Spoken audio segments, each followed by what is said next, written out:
donde estaremos hablando del Poder Judicial. Como les mencionaba, seguridad y justicia, garantizar el acceso a la justicia y el debido proceso y atención a la denuncia.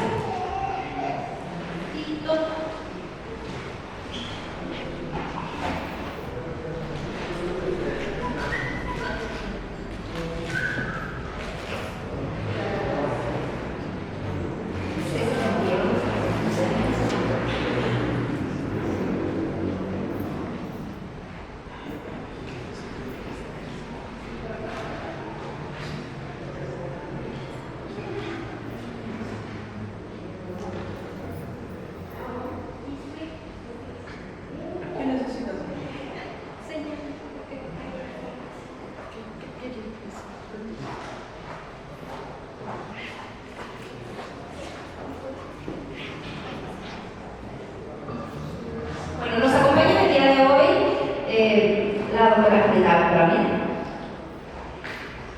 la maestra Olivia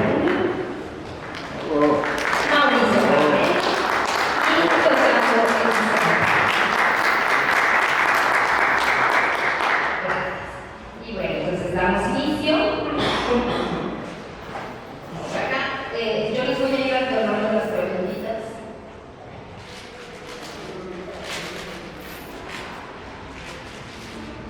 Muy bien. Entonces, daremos inicio contigo, Frida. En el contexto de garantizar el acceso a la justicia, ¿cuáles son los desafíos más significativos que enfrentan las personas LGBTI y cuáles serán las estrategias más efectivas para superar estas barreras?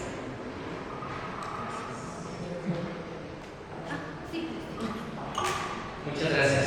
Muchas gracias por la invitación, gracias por seguir acompañándonos a estas horas de la noche. En lo que sigue me referiré en lo que voy a decir como ciudadana, no como funcionaria pública, que también lo soy, pero sobre todo para poder hablar con mayor libertad con ustedes respecto a ciertas temáticas.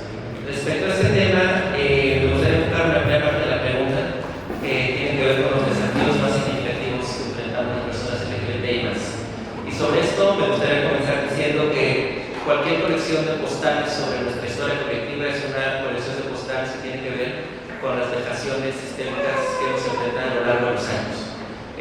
Podemos hacer muchos recuentos, basta decir, por ejemplo, el conjunto de ataques que se tuvieron, por ejemplo, en la represión de los 41 del Porfiriato, las vejaciones durante la guerra de Rusia, los 5 transfeminicidios que sucedieron este mismo año, en lo que va de este año, en enero, al día de hoy, en nuestro país, o los 87 muertes violentas a personas LGBT y más que sucedieron en el año 2022 según Letras.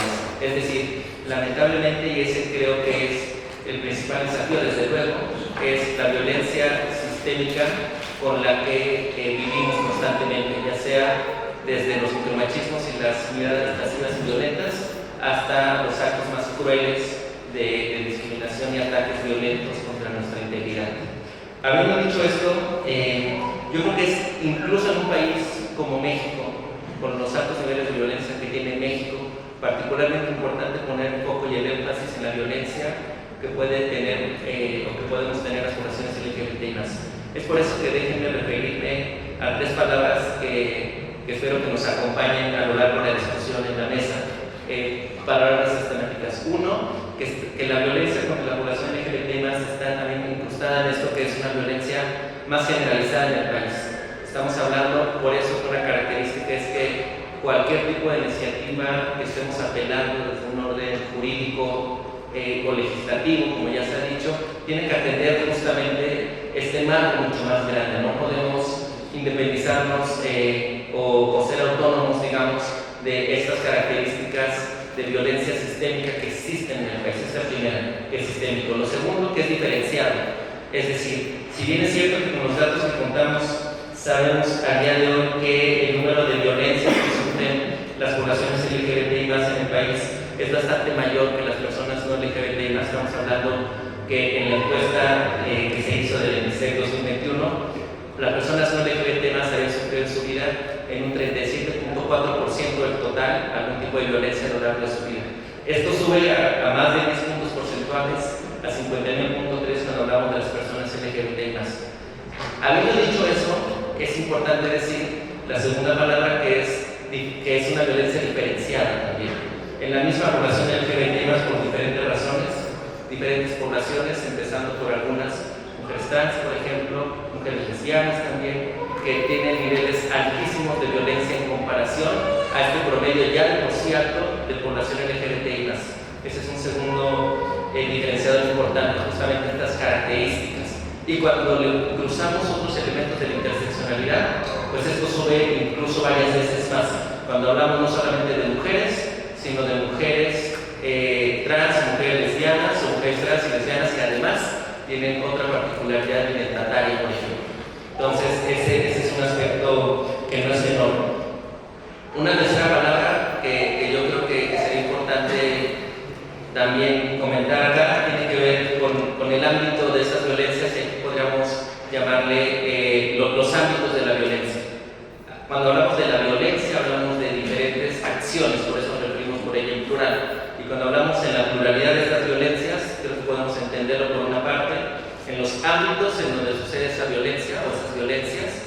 Estaríamos hablando, por ejemplo, la comunidad, el hogar, la violencia digital en el espacio público digital, en el trabajo, y en todas estas hay características que las poblaciones LGBTI+, pues nos enfrentamos con mayor ahínco.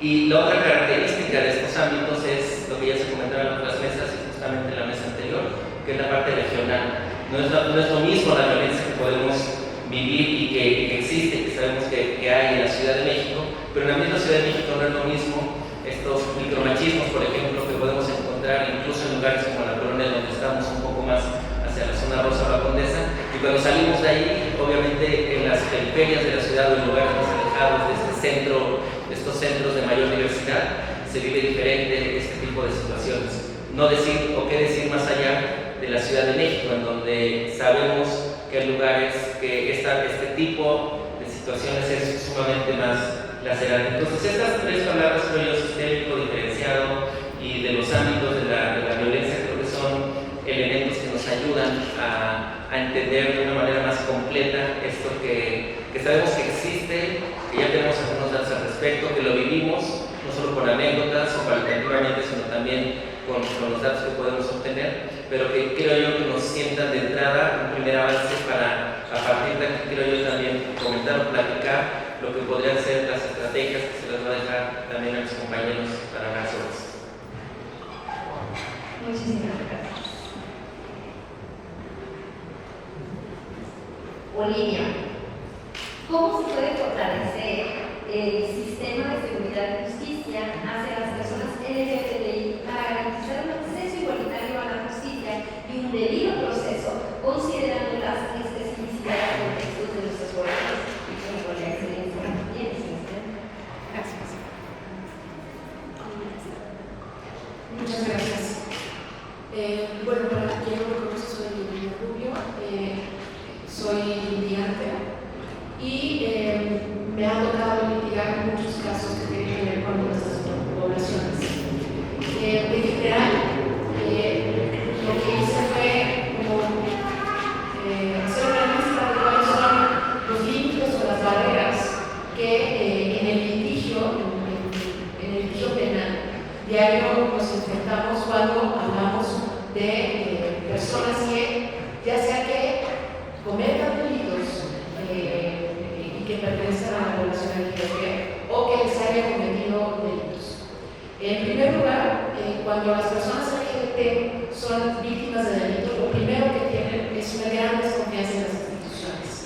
Si en México hay una cifra negra muy amplia, cuando se trata de personas LGBT, esa cifra se incrementa en mucho, porque se tienen que enfrentar ante instituciones que simplemente no les creen. O sea, llega una persona LGBT y la persona LGBT, si es víctima, es una víctima propiciatoria. Es decir, algo hizo o se merecía aquello que le pasó. Además, tenemos que enfrentar la falta de conocimiento de las personas que son víctimas, de los mecanismos que tienen que activar para las denuncias.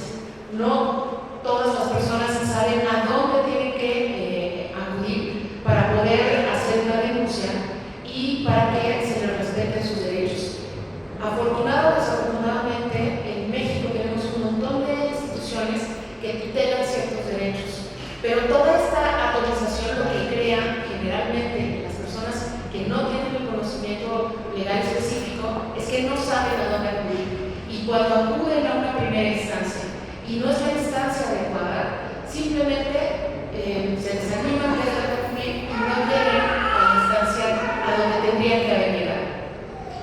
Por otro lado, tenemos la organización mexicana, que es una organización federal, y por lo tanto, esta organización entre dos entidades federativas crea un hándicap mucho mayor, porque no es lo mismo, ustedes lo saben, ir a denunciar en la Ciudad de México que ir a denunciar en Aguascalientes, en Guadalajara o en Chiapas.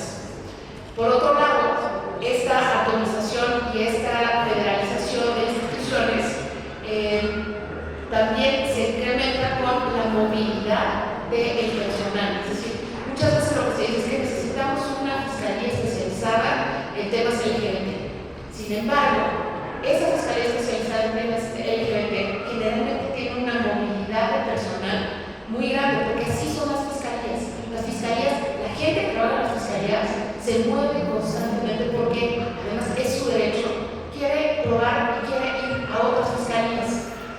Pero no solo eso, sino que el diseño de la misma fiscalía hace que no solamente llegues a una fiscalía especializada, y vamos a suponer que te vaya bien, posteriormente, por lo menos aquí en la Ciudad de México, tienes que pasar a otras áreas. Cuando tu carpeta de investigación ya no está en el proceso inicial, entonces tienes que pasar a la Subprocuraduría de Procesos con entes que muy probablemente nunca hayan tocado tema LGBT. Y más allá de eso, tienes que enfrentar a jueces, es decir, que el Poder Judicial tampoco entiende propiamente los casos LGBT, sobre todo cuando son, por ejemplo, en temas muy específicos como discriminación. Ahí nos enfrentamos a otro desafío, que es la falta de credibilidad cuando llega una persona LGBT, y no solo eso, sino la falta de entendimiento del caso específico.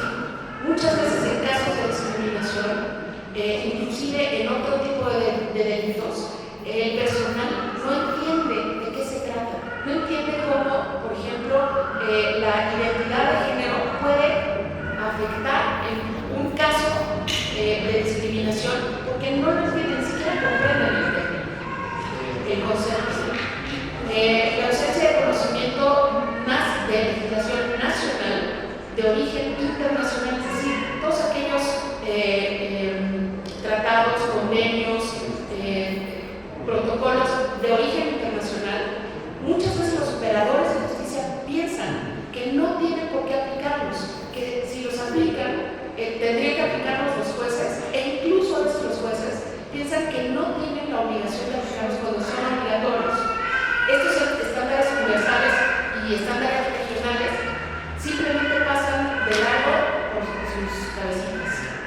Y en todo caso, la indolencia de lo que hablábamos de los delitos cometidos en contra de personas LGBT. Es decir, siempre se piensa que una persona LGBT se merecía aquello que le pasó, era una víctima potencial. Pues lo dejamos aquí. Gracias. Muy bien, Mauricio, vamos a contestar la pregunta que le hicimos previamente a Julieta.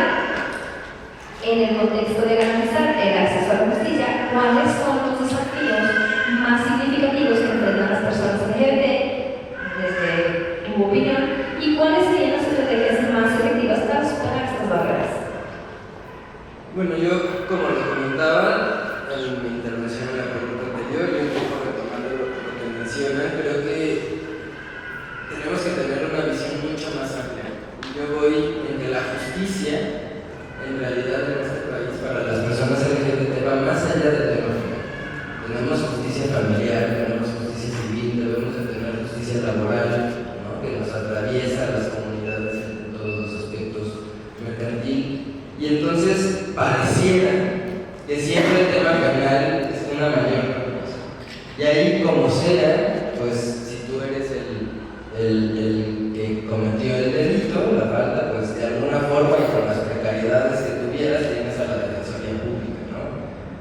momento, si eres la víctima, tendrás acceso a la fiscalía, ¿no? El MP se moverá, tendrás que estarlo, ¿no? Y si tienes la oportunidad de tener un representante privado, pues podrás coadyuvar en las investigaciones. Pero en el resto de las justicias, la víctima va sola. Cuando te enfrentas al Estado, podríamos decir, tienes la ventaja de que tienes estos organismos como CONAPRED o COPRED, que si bien no son vinculantes, frente al Estado tienen una mayor fuerza en sus determinaciones, ¿no? Pero entonces, en un esquema de precariedad en el que la justicia en México es tardada, implica tiempo, implica conocimiento, creo que el papel tanto de las organizaciones civiles como el repensar algún tipo de, en su momento, justo que platicaba con Linda del día de hoy, la comparecencia de la presidenta de la Asamblea, habla de esta defensoría del pueblo. O sea, hay ciudadanos que tienen necesidad de acceso a la justicia, que necesitan ser representados políticamente ante los tribunales, y si no tienen dinero, no pueden acceder a la justicia. Las organizaciones civiles, las clínicas de derecho de las universidades, algunas ONGs pueden servir de mecanismos de acceso, pero creo que en realidad lo que también tenemos que pensar es el ciudadano de a pie, fuera de la justicia penal, cuáles son los mecanismos que tiene para acceder a la justicia. Y cuando te das cuenta que eso es muy complicado, luego te enfrentas a todos estos problemas que venimos hablando. El desconocimiento de los operadores, el que tenemos una serie de resoluciones de los protocolos reconocidos, convenios internacionales que los operadores, sobre todo a nivel local, no aplican. Lamentablemente el sistema de justicia en México está atorado en los sistemas, en los tribunales superiores de justicia de los estados. Por alguna razón, la justicia la alcanzas cuando llegas a la justicia federal. Pero eso te implicó haber pasado por dos instancias, ¿no? Lo cual es desmotivante, lo cual la gente no necesariamente tiene las posibilidades económicas para llegar a esos niveles. Porque en el sentido de precarización y de todas las interseccionalidades que nos atraviesan como comunidad, pues uno necesita continuar con el día. Entonces, las víctimas nos cuesta mucho trabajo llegar a la justicia. Los precedentes que se logran en tribunales son muy relevantes porque es la resolución del conflicto de una víctima, pero que es la que representa miles de casos que no alcanzaron a llegar a esas instancias. Entonces, en ese sentido, creo que también lo importante es que la sociedad, los activismos, debemos de acompañar a todas las víctimas, porque los precedentes son para todos, ¿no? Tenemos que ser mucho más empáticos y buscar un mecanismo desde el Estado que nos permita acceder a las justicias, no solo la penal, a las personas que no cuentan con las posibilidades de tener asesorías y representaciones públicas. Esa es la primera llave de acceso a la justicia. Muchísimas gracias. Fernando, ¿cómo pueden las instituciones gubernamentales y organizaciones de la sociedad civil colaborar para asegurar una respuesta efectiva y sensible a las denuncias, promoviendo la confianza en el sistema de justicia y la protección de los derechos de las víctimas en el caso de las personas LGBTI+? Claro que sí. Muchas gracias, Ana. Y gracias igual por la invitación a participar en este diálogo. Yo creo que específicamente respecto del tema de la colaboración entre instituciones gubernamentales y organizaciones de la sociedad civil, la relación siempre es compleja cuando hablamos específicamente de temas de seguridad y justicia, ¿no? Porque usualmente los temas que se abordan, a lo mejor en otros ámbitos, la colaboración sociedad civil y gobierno es mucho más sencilla, pero mi experiencia siempre ha sido que en temas de seguridad y justicia hay como mucho recelo, ¿no? y desconfianza de un grupo, de un bando, por así decirlo, frente al otro, o sea, el Estado frente a la sociedad civil. Entonces creo que es particularmente difícil en este contexto, pero además es particularmente necesario. Y Y creo que me gustaría enfocarme quizás en una cosa de la que quiero antes que todo hacer eco de las cosas que ha venido diciendo Julieta, Olivia y Mauricio, porque es cierto, es un diagnóstico muy acertado de varios de los problemas que hay, no solo en justicia penal, sino también en otras de las justicias, algunas de las notas que ellos me traían preparadas. Entonces me gustaría abordar una cosa más, ya se escucha, perdón, abordar una cosa más que no hemos comentado hasta ahora y que específicamente puede involucrar a la sociedad civil. Creo que comúnmente cuando hablamos de seguridad y justicia y cuando pensamos en el Estado, pensamos como en como amorfo, ¿no? Que es esta ficción jurídica y siempre como que le exigimos al Estado y es que el Estado tiene que defender nuestros derechos. Pero yo les pregunto a ustedes, ¿quién es el Estado? Las personas que van a trabajar y se parten la madre todos los días en las fiscalías, en las policías, en los juzgados, en las cárceles, porque ojo, hablar del sistema de seguridad y justicia en este país no son solo los juzgados y el Poder Judicial, es el Poder Judicial, las fiscalías, los sistemas de seguridad, las policías, las cárceles, hasta los servicios forenses, de acuerdo con la Comisión Interamericana, forman parte del sistema de seguridad y justicia.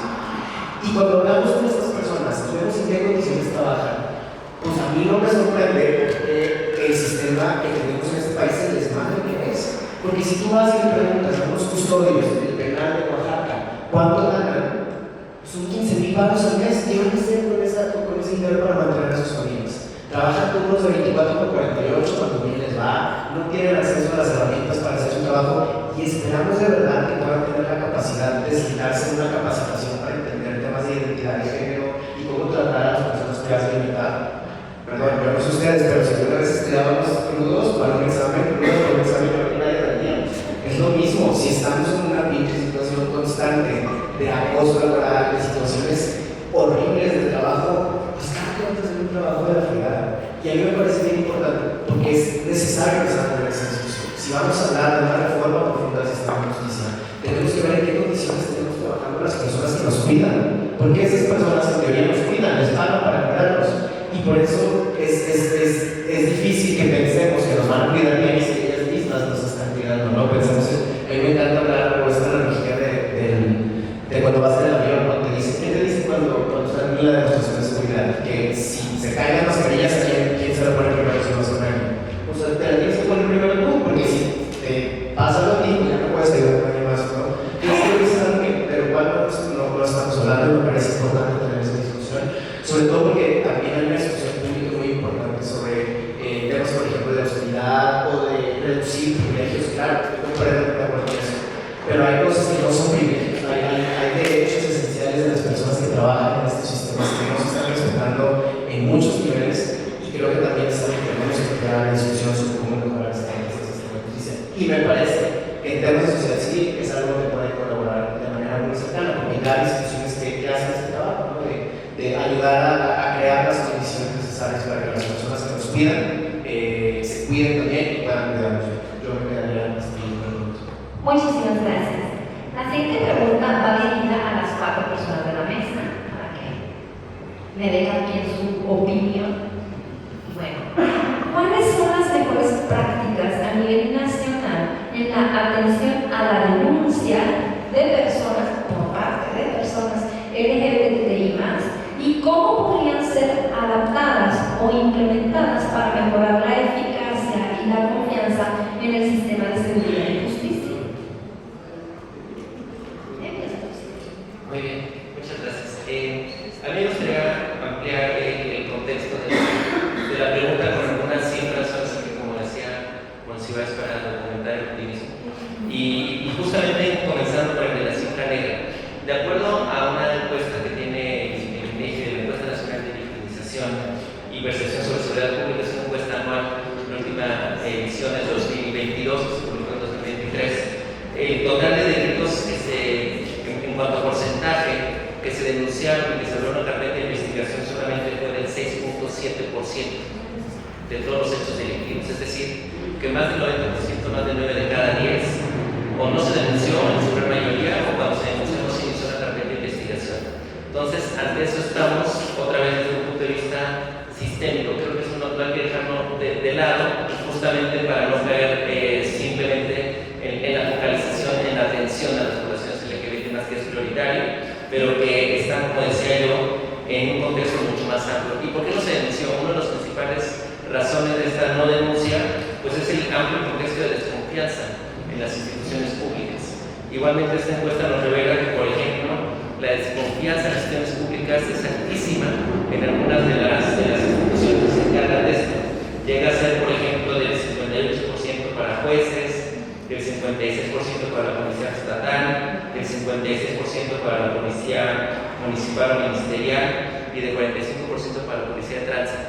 Es decir, ante esto estamos cuando hablamos también de un contexto de desconfianza, y cuando lo vemos en las poblaciones LGBTI+, podemos encontrar que igualmente, de acuerdo a otra encuesta, en este caso la ENDICEC, vemos que también es altísimo cuando se pregunta si se les negó algún derecho en los últimos años a cualquiera de estas poblaciones, derecho gubernamental. Entonces, este dato llega a ser de 3 de cada 10 que han tenido algún tipo de negación de derecho, que puede ser un servicio, puede ser un programa. No se pregunta exactamente por procuración de justicia, pero podríamos intuir o hacer una hipótesis respecto a que no estaría demasiado alejada de este tipo de negaciones. Entonces, creo que este tipo de elementos de la desconfianza, de la falta de atención y la falta de seguimiento, pues uno de los aspectos cruciales para entender en dónde estamos cuando hablamos de esto. Ahora, cuando cambiamos a otra parte de la pregunta sobre cuáles son las estrategias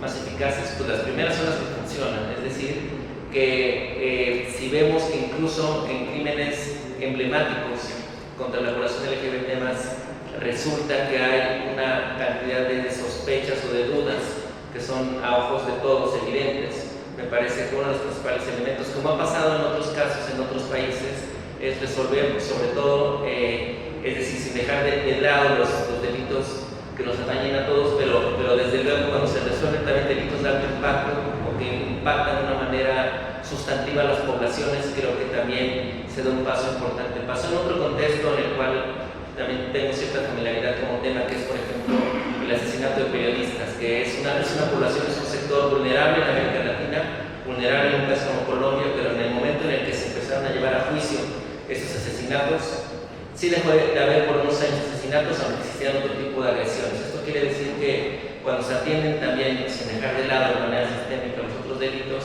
cuando se atienden también estos delitos de alto impacto de personas que tienen una gran ascendencia en la población LGBT+, me parece que también se da un paso hacia adelante de bajar, al menos en términos de percepción pública, los altos índices de impunidad que persisten en el país.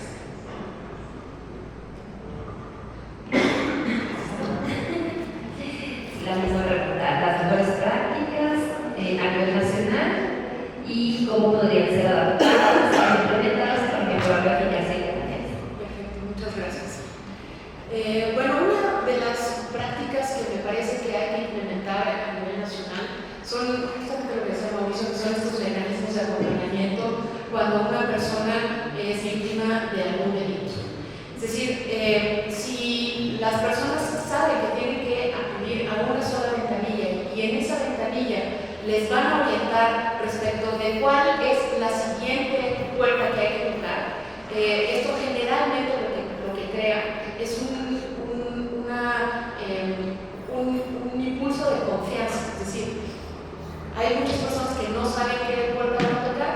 Si solamente hubiera una sola puerta que implicara un mecanismo de acompañamiento y de ahí se desplegara, es decir, tienes que acudir a la fiscalía o tienes que ir primero con la asesoría jurídica, la CEA, si eso pudiera suceder, y de hecho ha sucedido aquí en la Ciudad de México, y es una de las formas en las que los procesos han avanzado.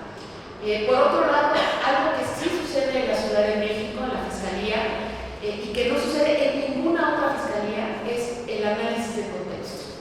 En la Fiscalía de la Ciudad de México tú puedes solicitar un dictamen de análisis de contexto y ese análisis de contexto va a explicar aquello que muchas veces los operadores y los mismos jueces no entienden. Entonces, una persona experta puede determinar por qué ese delito cometido en contra de esa persona tiene una especial relevancia para esa persona. Si tú vas a fiscalías fuera de la Ciudad de México, en ninguna fiscalía tú dices que quieres un dictamen de análisis de contexto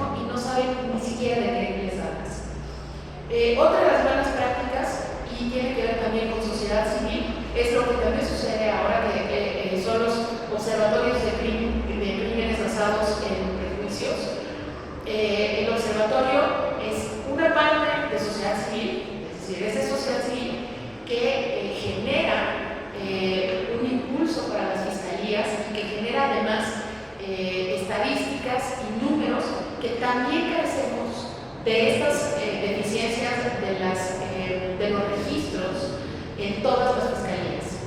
Y bueno, lo que siempre se dice, la formación sistemática, esta formación sistemática tiene que permear tanto en procuración como en administración de justicia, pero no específicamente a las fiscalías especializadas, sino de manera transversal. Incluso yo pensaría que las carreras de derecho deberíamos de tener formación sistemática sobre población LGBT y otras poblaciones con vulnerabilidad.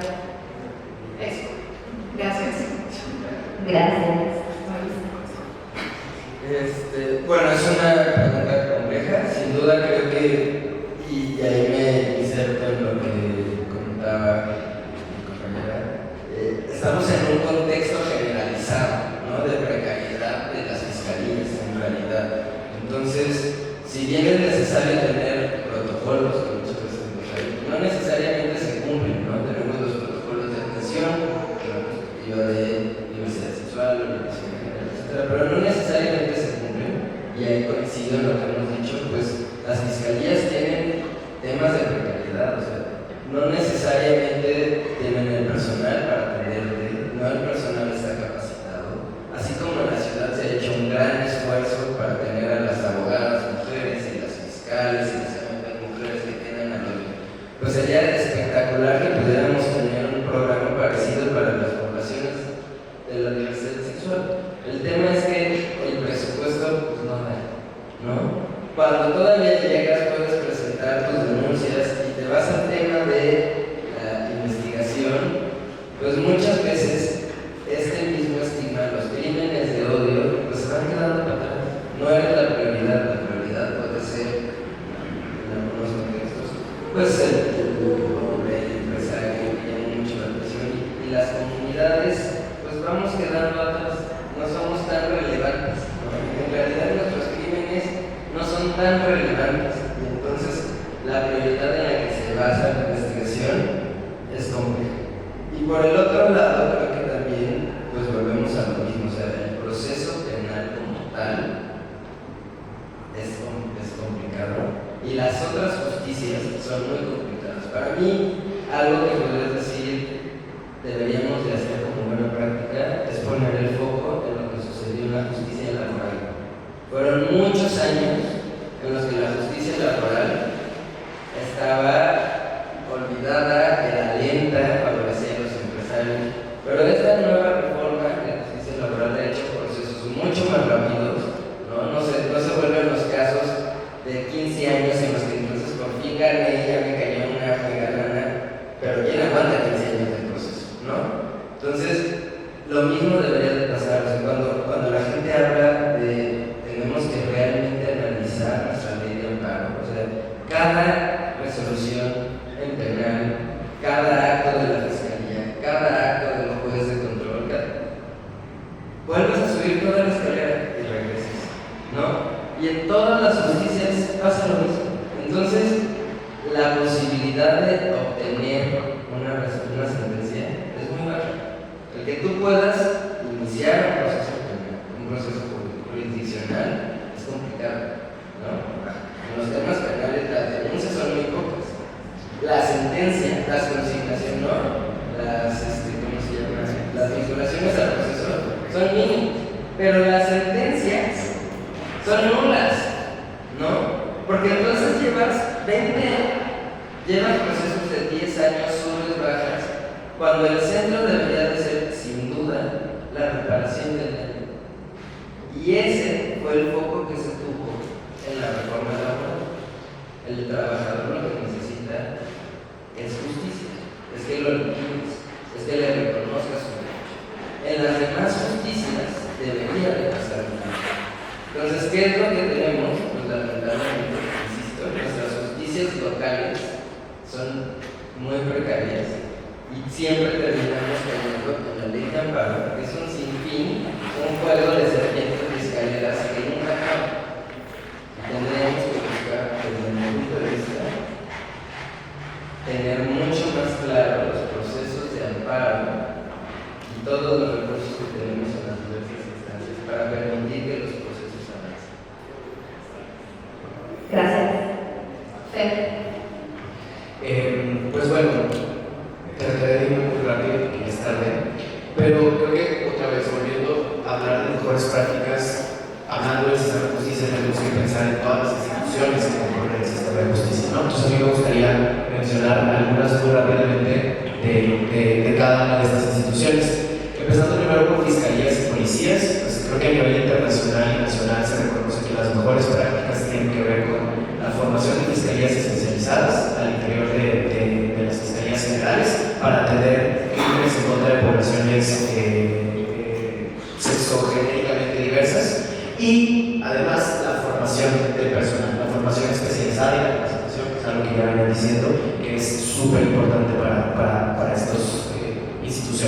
estados o del Poder Judicial, aquí hay una cosa que me parece importante y que me gustaría resaltar como un riesgo, quizás no como una buena práctica, pero sí como un riesgo de una práctica peligrosa, y que tiene que ver con esta discusión que se está dando actualmente sobre el tema de la elección de jueces y juezas por voto popular.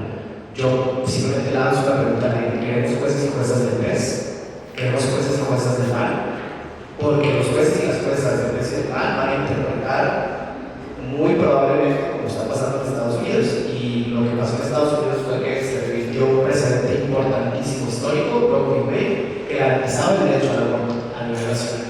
Y hoy por hoy, como la Suprema Corte de Estados Unidos se politizó innecesariamente y se perdió la independencia judicial, pues ahora tenemos una reversa, como decía incluso Jaime hace rato, ¿no? De que no porque esta ley significa que no lo podemos perder cuando Estados Unidos lo perdieron. Entonces, si vamos a hablar del sistema de justicia y de las necesidades específicas de nuestra población, yo cuestionaría que tanto queremos meter elementos políticos a lo que tendría que ser un sistema autónomo, profesional, independiente, técnico, que no considere la afiliación política de la persona que está resolviendo, ¿no? Y eso a mí me preocupa un poco.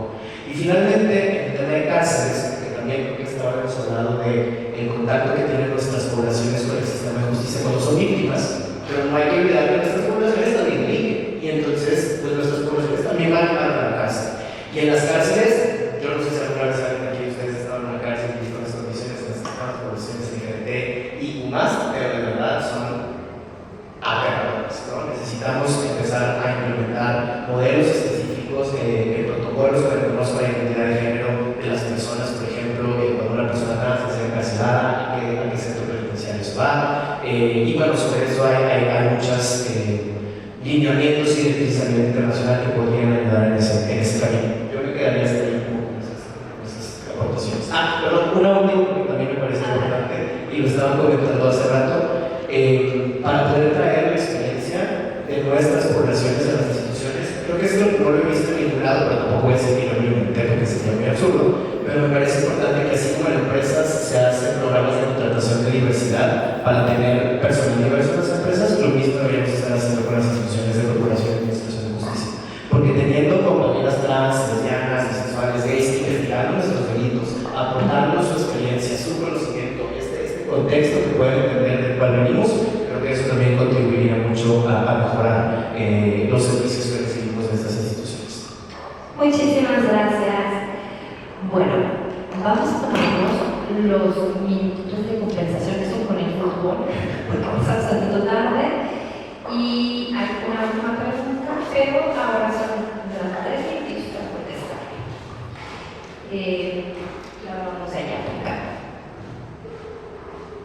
Bueno, ¿cuál es el papel de la tecnología y la innovación en mejorar la eficiencia y la transparencia en el sistema de justicia, especialmente en lo que respecta a la atención a la denuncia, el respeto al debido proceso y el seguimiento de las denuncias, y cómo esto intersecciona con nuestras poblaciones LGBTI+? Yo creo que es un tema complejo, porque definitivamente la tecnología y la innovación aportan muchísimos beneficios y soluciones a estos procesos que ya existen en otros países, por ejemplo, pero sí me parece complicado que estemos hablando de tecnología e innovación en un sistema que está plagado de carencias, ¿no? Hasta lo que les decía hace un momento, y lo que también han repetido mis compañeros y compañeras, si tú vas y te paras a una fiscalía estatal de cualquier estado de la República, hay fiscales que no tienen acceso a internet en sus computadores. O sea, imagínate que el fiscal no pueda consultar fuentes abiertas de información para investigar tu delito. No tiene teléfono para pagarle a nadie, no tiene una línea telefónica. ¿Cómo vamos a implementar sistemas tecnológicos? No puede bajar el protocolo de internet. No puede bajar el protocolo, ¿estás de acuerdo? O sea, ¿cómo que estamos a implementar sistemas tecnológicos si estas personas no tienen los mínimos recursos necesarios para desempeñar su trabajo? Entonces, creo que sí es importante. Hay muchas soluciones tecnológicas muy buenas que se usan en muchos países en temas de seguridad, de justicia, para que el tema de justicia digital, ¿no? Por ejemplo, en caso de desaparición de personas, análisis de contexto, software bien chidos para poder hacer cosas muy padres, pero pues tenemos que empezar primero por invertirle la. Y el problema, a mí me parece, y con eso cierro, es que las políticas públicas de seguridad y justicia nunca son populares electoralmente. Porque salto a decir que vas a invertir dinero en las cárceles,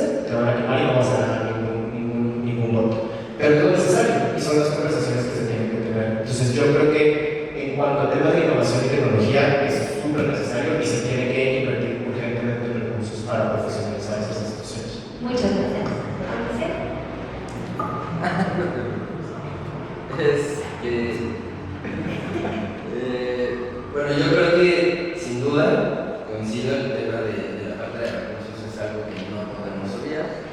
Sin embargo, también considero que justo en esta elección el tema de la seguridad está jugando un papel primordial en la discusión política, ¿no? El tema de la seguridad ha sido el eje de las dos visiones de Estado que tenemos. Entonces, sin duda, la prevención y la investigación y las estrategias de seguridad y combate a la delincuencia es algo que va a ser un eje ahora que empecemos en el tipo de campaña y en la creación del proyecto. Yo que creo que es algo que dentro de todo se ha hecho en la Ciudad de México es, sin duda, nos hace falta incorporar tecnología e innovación en la investigación. Nuestra investigación debería de ser una investigación científica y una investigación que se pudiera sustentar en hechos comprobables, científicamente demostrables. ¿Cuál es la mayor frontera que tenemos a eso? Pues sin duda son los recursos, ¿no? Sobre todo porque cuando estás en un país en el que tienes que, como el ejemplo, ¿no? Yo cuando era presupuestario pues tienes una cama muy grande con una cobija bien chiquita y entonces ¿para dónde jalas? ¿No? Y el tema ahorita ha sido la prevención y el combate frontal al crimen frente a frente, ¿no? La Guardia Nacional, la Marina, el Ejército, haciendo frente a la delincuencia organizada y recuperando territorio y buscando una estrategia de coordinación, porque no podemos olvidar que tenemos, este tema de recursos no tenemos mano. Si tú juntas a nivel federal, presupuestos federales, toda la lana que se mete en seguridad es enorme. Lo que pasa es que la tienes en el federal, pues en la fiscalía, en la Secretaría de Seguridad Pública, ¿no? Pero luego te vas a 33 entidades federativas y a más de 2.500 municipios y todo el mundo jala por su lado, con estrategias que no están coordinadas y con mecanismos de combate a la delincuencia y de investigación que no son homologados. Entonces, siempre llega este tema de, pues quieres que la gente jale, pues busca que la fiscalía lo traiga, ¿no? Porque ellos sí tienen recursos de investigación. Entonces, creo que eso es lo que falta, una estrategia en la que podamos realmente agarrar esa lana, ejercerla adecuadamente y equipar a todas estas instituciones que están metidas en la Procuración de Justicia. Gracias. Gracias. A ver, es un tema súper complejo porque, retomando lo que vienen diciendo Fernando y Mauricio, si tú llegas a la fiscalía, el Ministerio Público que viene de mal tiene 800 carpetas de investigación a su cargo que tiene que investigar, que tiene que ingresar absolutamente todos los papeles en un sistema que en la Ciudad de México se llama CICE, en unas computadoras que ni siquiera jalan. Es decir, es imposible para una sola persona trabajando los turnos que trabajan, porque además sobrepasan los turnos que trabajan, y con la tecnología que tienen, trabajan las carpetas que tienen asignadas. Es verdaderamente imposible. Entonces, pues eso, pasa por el tema de recursos, pasa por el tema de implementación de procesos, y es bueno que tengan el sistema CICE, porque antes lo que sucedía es que iniciaban carpetas de investigación, bueno, antes eran averiguaciones previas, que te escondían. Hoy por lo menos las carpetas de investigación no se pueden esconder. Sin embargo, sus sistemas no son funcionales, y si de por sí tienen muchísimo trabajo, los sistemas que tienen implementados pues les complican muchísimo más. Justo también lo que decía Mauricio, la implementación de la tecnología y de la ciencia en las ciencias forenses en el país, no solamente aquí, sino en el país, es súper escasa. Si tú necesitas un dictamen muy especializado, tienes que mandarlo a hacer en particular, porque las fiscalías no lo tienen o no tienen la capacidad para hacerlo. Y por otro lado, lo que decía por ejemplo Mauricio, en el tema penal, en el tema federal, tenemos una complicación enorme, porque a pesar de haber estado implementados los juicios en línea, ahorita te pueden poner una audiencia intermedia para dentro de 12 meses, o sea, para 2025, porque los jueces no se dan abasto. Inclusive después de haber implementado las audiencias en línea. Entonces, la verdad es que es un tema súper complejo y creo que no está, o sea, yo no encuentro, digamos, la forma especializada para el tema LGBT, pero el tema en general es súper complejo. Muchas gracias. Yo creo que yo puedo añadir un poco a lo que dijeron mis colegas que conocen más este tema. Yo solo ocuparía 5 minutos para presentar la organización del evento, sobre la coordinación que hizo Jaime, Ana Francis, Violeta y todo el equipo. Yo creo que fue muy benéfico para todas escuchar estos diálogos con un gran esfuerzo de representatividad de todas las poblaciones LGBT más, que agradezco también a Ana de Alejandro, tanto a México, gracias a ese día. Pues felicidades por eso. Creo que no añadiría nada a lo que es el equipo, porque estoy muy de acuerdo en términos generales con lo que hablan las personas. Gracias.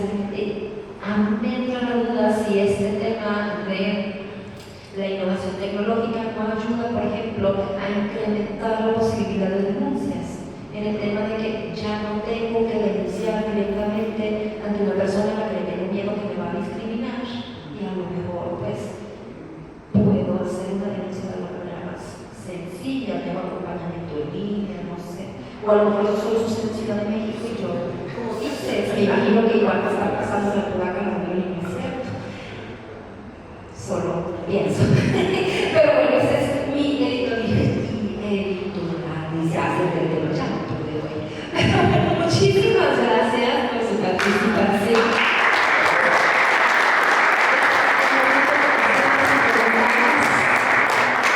Si alguien quisiera preguntarle algo al panel.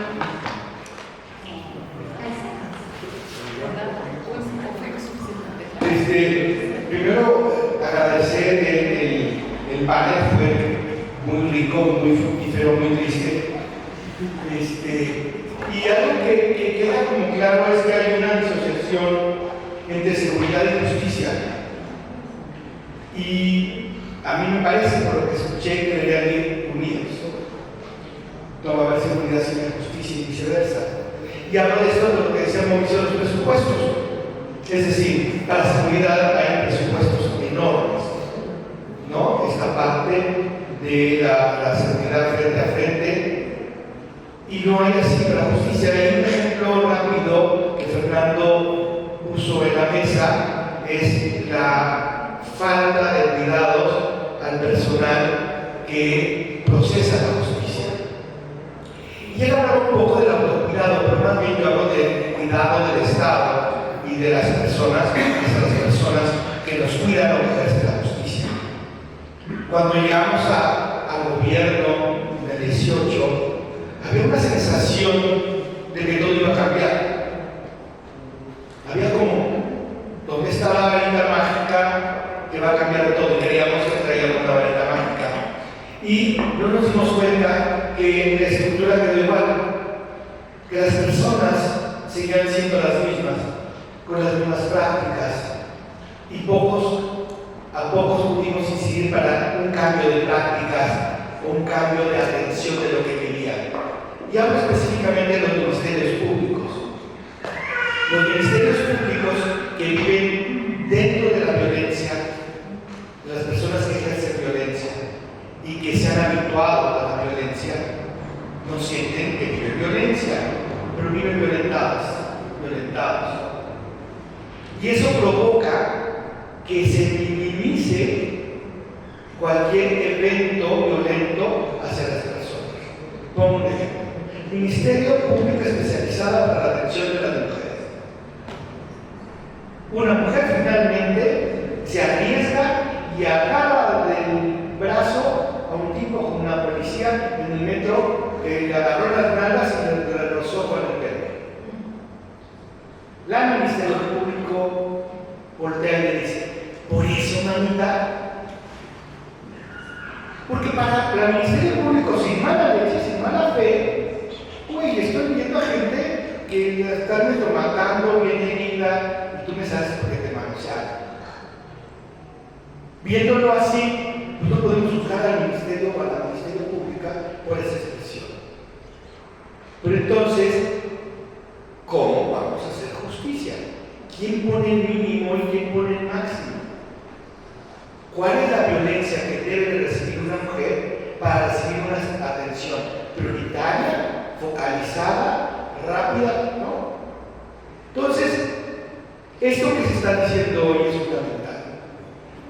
La única manera que vamos a lograr que haya justicia es cuidando a la gente que ejerce justicia. Y la manera de ejercerla es que estén bien equipadas, que estén bien preparadas, que estén cuidadas. Decía, no sé quién tú decías, de las computadoras. Nosotros empezamos con un programa para dar capacitación a los ministerios públicos y a las personas de salud que recibían personas violentadas en un hospital. Hicimos un programa divino. Uno, los ministerios públicos solo nos podían atender la capacitación en sus horarios libres, porque tienen la carga de trabajo que no podían ser capacitados. Y logramos un buen número de ministerios públicos que quisiera hacerlo. ¿Saben qué? Las computadoras en la fiscalía no tienen cámara. ¿Cómo lo hacemos en línea? En fin, solo redondeo esto porque lo que nos están diciendo es valiosísimo. Y es valiosísimo para pensar en un nuevo proyecto de gobierno donde la justicia va al frente. Si pensamos en bienestar compartido, tenemos que pensar en justicia. Y si pensamos en justicia, tenemos que pensar fundamentalmente en que la gente que ejerce la justicia esté preparada, equipada y cuidada. Pues muchísimas gracias. Gracias por haber estado en estos conversatorios.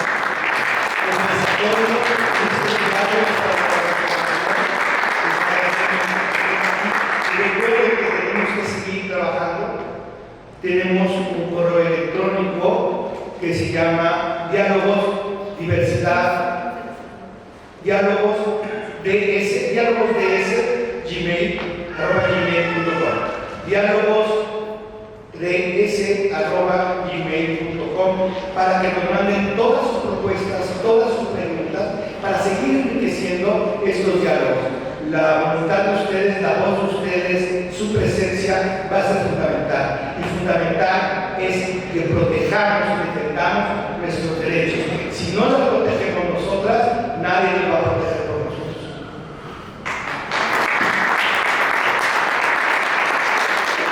Y ahora sí, la foto de la última vez. La foto.